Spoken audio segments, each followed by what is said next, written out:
विश्व के कोने कोने में यूट्यूब के माध्यम से हमसे गुरु मंत्र लेकर वैदिक परंपरा में आगे बढ़ने वाले मेरे प्रिय शिष्यों, सज्जन और संडारियों, अभिमान जीवन नष्ट कर देता है। आज की कथा में अभिमान की बात करेंगे। निराभिमानी जीवन ही ईश्वर प्राप्ति कर सकता है। व्यक्ति को जब अभिमान आता है उस समय वो जिस चीज का अभिमान करता है वो चीज नष्ट हो जाती है।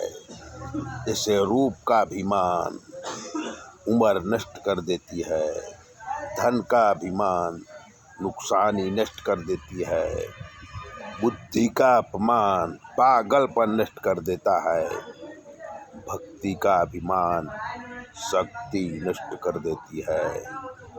हर प्रकार के अभिमान को नष्ट करने के लिए सृष्टि में शेर के सिर पर सवा शेर बना है। तो स्वामी रामदास महाराष्ट्र के प्रसिद्ध संत थे और हमेशा भजन कीर्तन सेवा पूजा करते रहते थे। विद्वान थे, पंडित थे, ज्ञानी थे। उसी समय एक बामन पंडित हुए। तो बामन पंडित भी बहुत विद्वान थे पर बहुत अभिमानी थे। दिन में भी अपने दोनों तरफ जलती हुई मशाल रखते थे। दिग्विजय कर चुके थे। तो किसी ने उनको कहा कि जब तक आप रामदास जी को पराजित नहीं करोगे तब तक आपका दिग्विजय पूरा नहीं होगा। रामदास जी जंगल में रहते थे, इसलिए बामन पंडित रामदास जी से शास्त्रार्थ करने के लिए अपने शिष्यों के साथ रामदास जी से मिलने निकले। रामदास जी शास्त्रार्थ नहीं करना चाहते थे, इसलिए उन्होंने एक युक्ति किया। 2 भूत भेजा। जिस पेड़ के नीचे बामन पंडित आराम कर रहे थे, रात्रि के समय उसी वृक्ष की डाली में बैठने के लिए दोनों भूत झगड़ा करने लगे। उसी समय एक तीसरा भूत आया और दोनों भूतों को कहने लगा कि झगड़ा क्यों करते हो? ये जो बामन पंडित नीचे सो रहा है मरने के बाद यही इस डाली पर बैठेगा।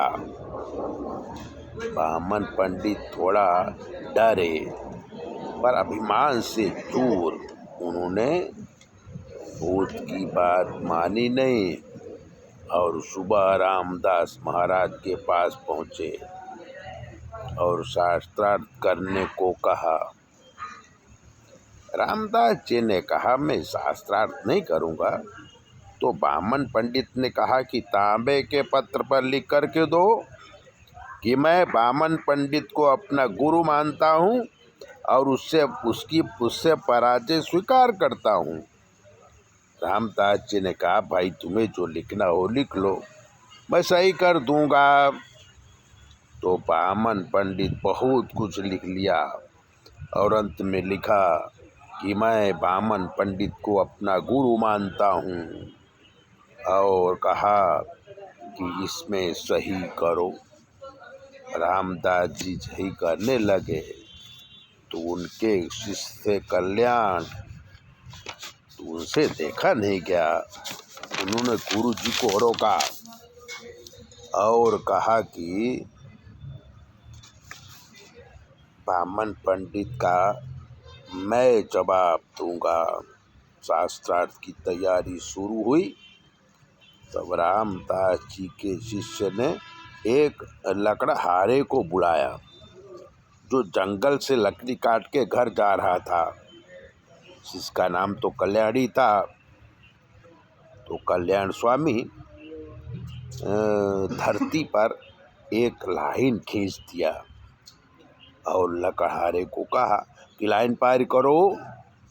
तो लकड़हारे ने लाइन पार किया। कल्याण स्वामी ने पूछा, तुम कौन हो? तो बोला, मैं बनिया हूँ, व्यापार करता हूँ। कल्याण स्वामी ने दूसरी लाइन खींची और उसे पार करने को कहा। और बाद में कल्याण स्वामी ने पूछा, तुम कौन हो? तो उसने कहा, मैं छत्री हूँ। तब कल्याण स्वामी ने तीसरी लाइन खींची, उसे पार करने को कहा। तो उस छत्री ने उस लाइन को पार किया। फिर कल्याण स्वामी ने कहा, कौन हो? तो कहा, मैं बहुत बड़ा वेदनिष्ठ ब्राह्मण हूँ। और वेद की ऋचाएँ बोलने लगा और बामन पंडित को कहा, क्या हो? मेरे शास्त्रार्थ करो।